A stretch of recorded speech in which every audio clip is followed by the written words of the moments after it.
Well, this weekend, as our nation reflects on the signing of the Declaration of Independence, we are reminded of those famous foundational words.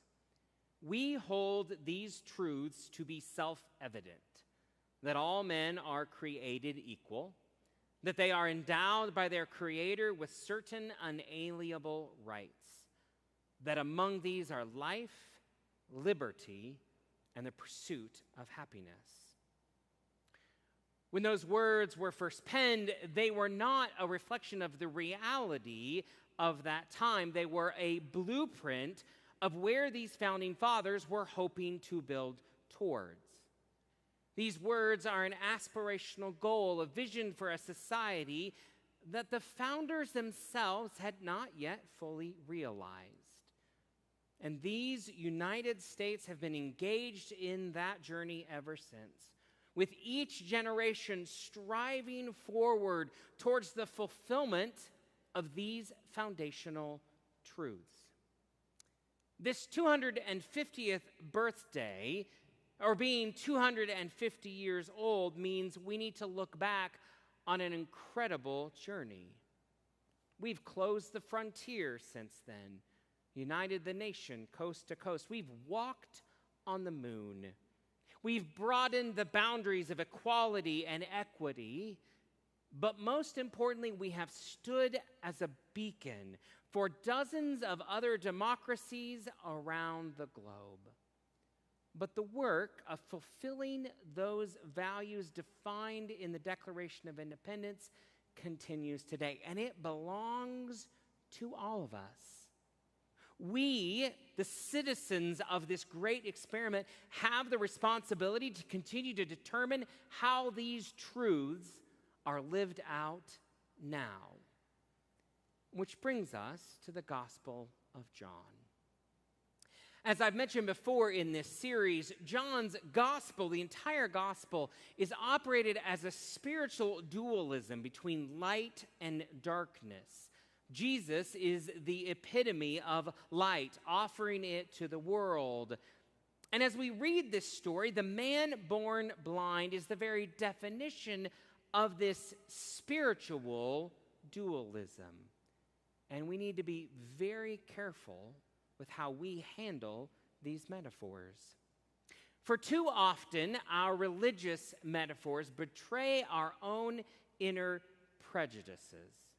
Historically, Western culture has associated darkness and blindness with blackness and ignorance and evil. And this linguistic habit has caused harm to people of color and those living with disabilities. John's dualism is not about physical attributes, it is about a spiritual reality, a spiritual process unfolding. In fact, John uses that metaphor to expose the profound ignorance of the sighted people, not the blind man. In this case, the religious elite who claim to see perfectly, but are entirely blind to God standing right in front of them. It is not that the man was physically healed that matters. It is that he could see before then, and after he opens his eyes, what happens next. That's when his real troubles in the world begins. He received healing, but it came with an enormous hassle. His neighbors questioned his identity. The Pharisees interrogated him, then dragged his parents before the court, and then interrogated him again before casting him out of the community. We read that his parents distanced themselves from him, driven by a desire to protect him from those who were accusing the blind man. The irony of changed places is that everyone around the man is blinded by what they cannot see. Their sight is strong, but they miss Jesus' purpose entirely. His sight is weak, and he determines who Jesus is. The religious elite in John 9 are obsessed with the past. They keep demanding to look backwards. They keep quoting Moses. They keep checking all the rule books, trying to force this new miracle into old, rigid categories. They are terrified of the new thing God is doing in front of them. But the healed man refuses to play their game. He doesn't care about their categories.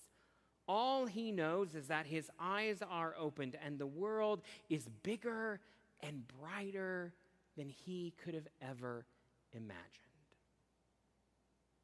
John, in his gospel, is inviting us to open our eyes as well, to be a people who love and act and see the world as Jesus sees the world. And when we live in fear, we will find ourselves spiritually blind and strike out at the world around us. When we are afraid of a changing world, we will grab on desperately to try to control what we know. It is an automatic human response.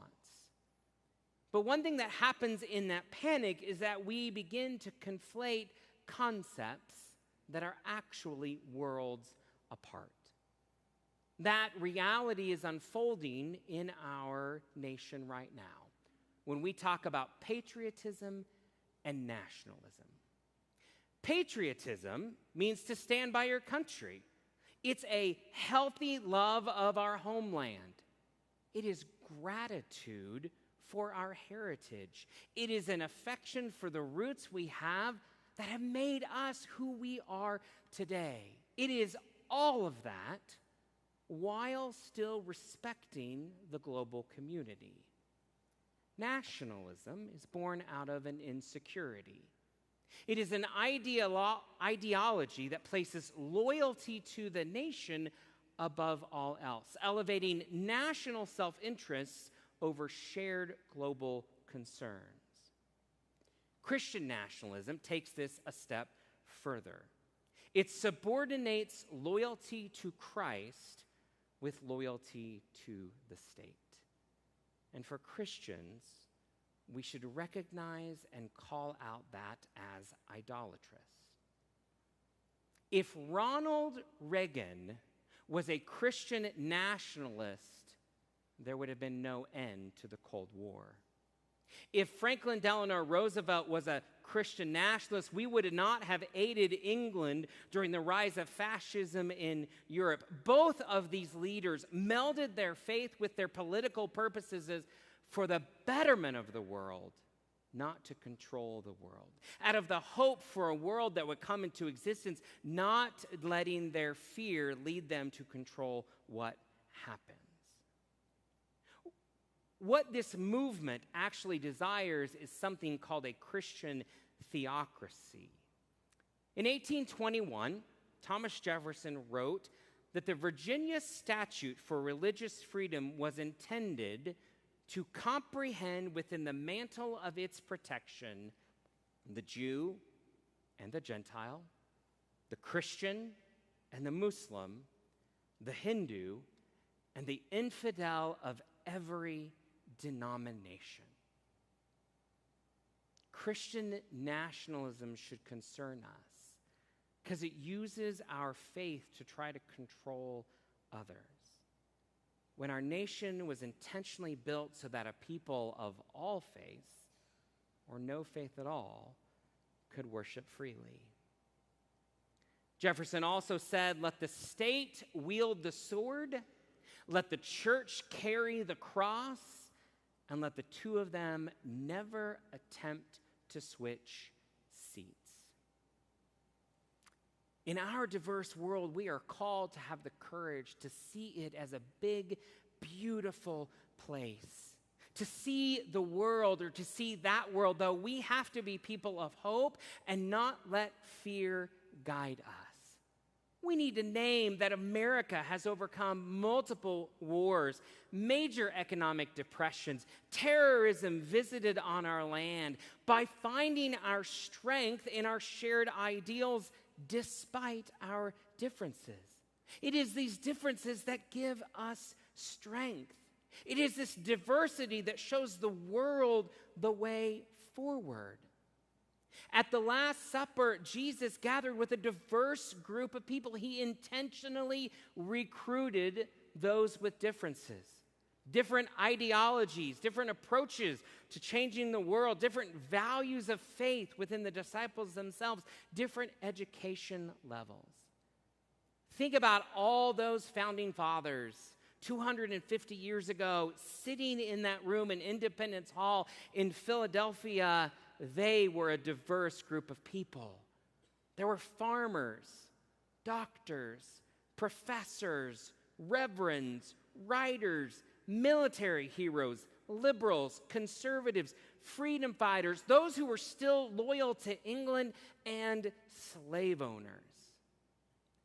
What gives the Declaration of Independence, this document, power for our world, is the ideal that despite our differences, every one of us gets to pursue the opportunity for life, liberty, and happiness.